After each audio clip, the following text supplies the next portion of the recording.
जय शिवराय मित्रांनो. की महाराष्ट्रामध्ये धुळीचं संकट हे जे आहे ते संक्रांतीच्या पिरियडमध्ये आणखीन बळकट होणार आहे. सध्या आपण पाहिलं विदर्भामध्येही बऱ्याच ठिकाणी धुळीचा तडाखा वाढलेला आहे. अजूनही धुळी कुठे कुठे आहे ते कमेंटमध्ये सांगाच. पण धुळीवरती काही प्रभावी गोष्टी आहेत त्या आपल्या ऍप्लिकेशनमध्ये आपण कालही सांगितलेल्या आहेत. आणि विषय असा आहे की त्या ऍप्लिकेशनमध्ये दिलेली जी काही माहिती आहे, औषधं उपलब्ध होतील किंवा नाही उपलब्ध होतील, तो त्या भागाचा विषय आहे. तिथे मी काहीही करू शकत नाहीये. पण सगळ्यांना विनंती आहे की धुळी 10, 11, 12 सुद्धा आणखीन बळकट होऊन ढगाळलेली परिस्थिती पूर्ण महाराष्ट्रामध्ये पाहायला मिळणार आहे. पावसाची शक्यता तुरळक ठिकाणी पेंडवणी किंवा हलक्या सरी कोसळणारच आहे. त्याही वेळेला जे आता काही ठिकाणी अहिल्यानगरमध्ये वगैरे काही भागात झाल्याच्या बातम्या आपल्याला कळलेल्या आहेत. तर अशा प्रकारचं शेड्यूल आहे. नेक्स्ट टाइम कुठल्या टॉपिक वरती व्हिडिओ हवा हवामान अंदाज संदर्भात ते सुद्धा आपण बनवूयात. येणाऱ्या 11 आणि 12 तारखेला वातावरणाचा जो काही ढगाळलेलापणा राहणार आहे तो जवळपास सांगली, सोलापूरसह नांदेड, मराठवाड्यातल्या संपूर्ण जिल्ह्यांमध्ये, दक्षिण महाराष्ट्रामध्ये, मुंबई, कोकण किनारपट्टीसह विदर्भ सुद्धा व्यापणार आहे. खानदेशकडे त्याला जायला 12 तारखे पूर्ण दुपारनंतरची होईल, पण यामुळे तिकडल्या भागातही वातावरण ढगाळ होणार आहे.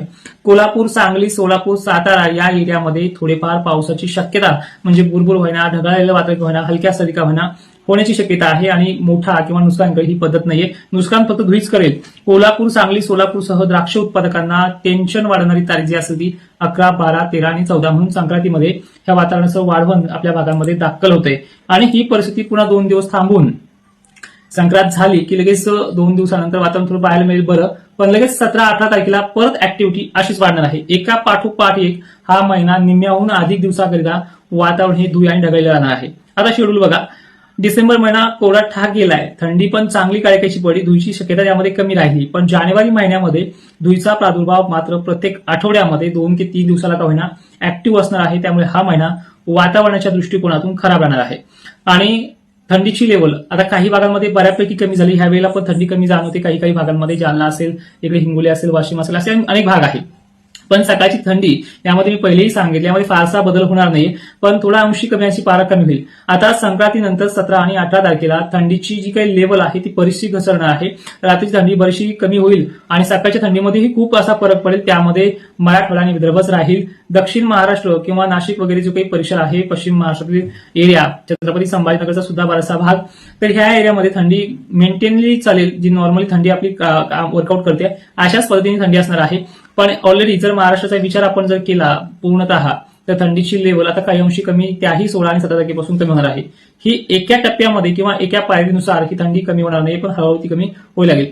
जसं जसं 17 आणि 18 तारखेचं टेम्परेचर वाढेल तसंच 21 जानेवारी ते 26 जानेवारीच्या आतमध्ये पुन्हा बारीक सारीक पावसांचा प्रभाव दिसतो आहे. मोठ्या तो आपल्या रिपोर्टमध्येही व्यक्त केला होता 15 ते 20 दिवसापूर्वी.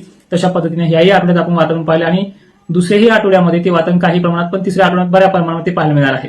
यामागचं आणि या पुढे वातावरणाचा जो काही आपण डिटेल्स दिल्या त्यानुसार वातावरणाची निर्मिती पाहायला मिळते. पण यामध्ये नुकसान किंवा अनेक पिकांचं पावसामुळे नुकसान होईल अशी शक्यता नाहीये. लाईव्ह मध्ये आपल्या कमेंटचा विचार केला जाईल. कमेंट तुम्ही मेसेजमध्ये कराच. पण आता ह्या जानेवारीमध्ये नुकसान करण्याची पद्धत नाहीये. आता थोडक्यामध्ये बघायचं झालं तर याच पाठोपाठ फेब्रुवारी महिना देखील जाणार आहे.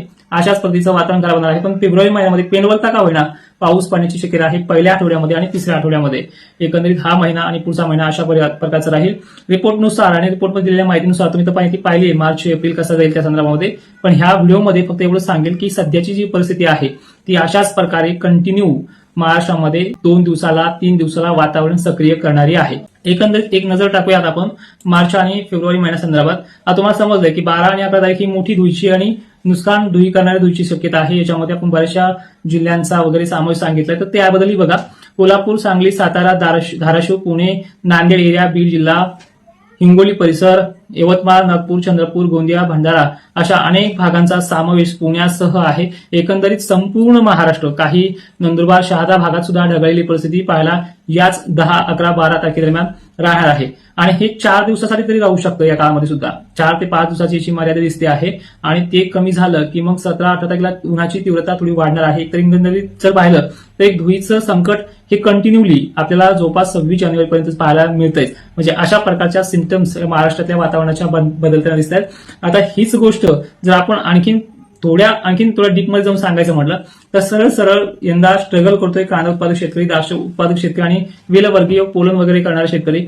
यासाठी हा महिना थोडा खर्चिक आणि किचकट जाण्याची शक्यता आहे. हे आपल्या 23 डिसेंबरच्या रिपोर्टमध्ये देखील आपण सांगितलेलं होतं आणि ते तुम्हाला पाहायला देखील मिळते. पण या व्यतिरिक्त तुमच्या काही आणखी कमेंट बॉक्समध्ये प्रश्न असतील तर ते प्रश्न आपण पुढच्या नेक्स्ट व्हिडिओमध्ये घेऊयात.